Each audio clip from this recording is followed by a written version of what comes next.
Le premier exercice demande de traduire en langage mathématique la phrase qui est écrite en français, phrase suivante, le triple de la somme des carrés de deux nombres.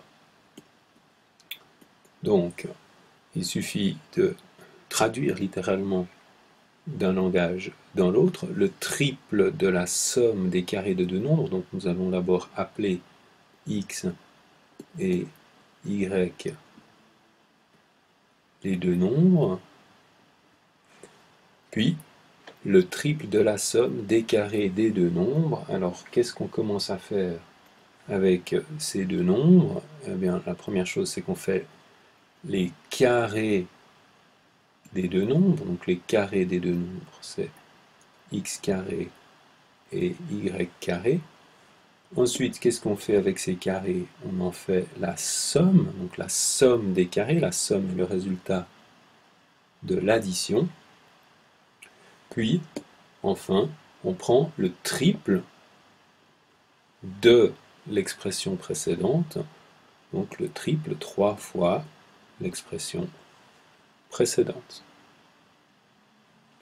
Le deuxième exercice, plutôt le suivant, II, le double du cube du produit de nos nombres impairs successifs. Alors, même idée, nous commençons par réfléchir à ce que peuvent être deux nombres impairs successifs. Donc, un nombre impair, nous avons vu qu'un nombre impair s'écrit toujours de la forme 2n plus 1, avec évidemment n un nombre entier naturel.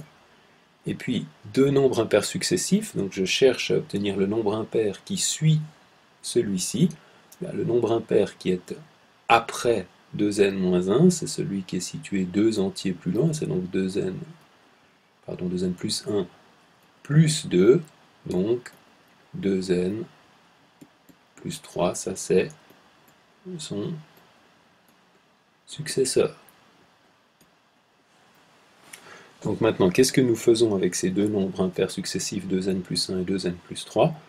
Eh bien, nous regardons d'abord le produit, donc le produit de ces deux objets. Le produit de ces deux objets, c'est donc le résultat de leur multiplication.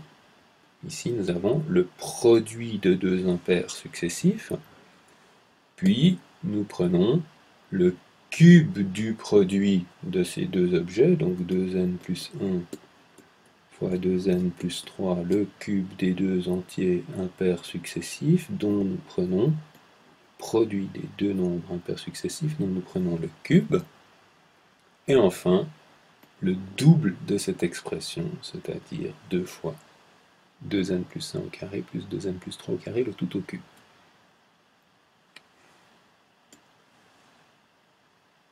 Exercice B. Écrire en français, cette fois-ci c'est le contraire. On nous donne une expression écrite en langage mathématique et il s'agit de l'écrire, à traduire en français. Donc nous observons que nous avons deux nombres, A et B. Et qu'est-ce qu'on peut dire? On a une égalité.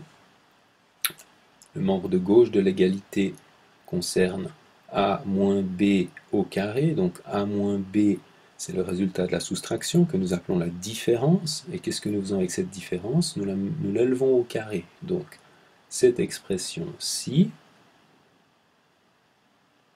c'est le carré de la différence, soit entre deux nombres ou de deux nombres. Le carré de la différence de deux nombres, ensuite, est égal. Alors à quoi est-il égal? Eh bien nous avons le carré du premier, le carré du second. Nous avons ici le résultat de l'addition, c'est-à-dire la somme des carrés des deux nombres. Et ici nous avons, donc là nous avons d'une part la somme des carrés des deux nombres, et d'autre part ici nous avons le produit des deux nombres est le double du produit des deux nombres. Et enfin, nous avons ici la différence, résultat de la soustraction, donc la différence entre cette expression et celle-ci, donc est égale à la différence entre quoi et quoi. Attention, la différence n'est pas commutative, donc la différence entre à gauche la somme de leurs carrés et à droite le double de leur produit. La carré de la différence de deux nombres, le carré de la différence de deux nombres est égal à la différence entre la somme de leurs carrés et le double de leur produit. Donc, nous avons bien imaginé ici un peu comme s'il y avait une parenthèse. Il y aurait d'autres solutions possibles.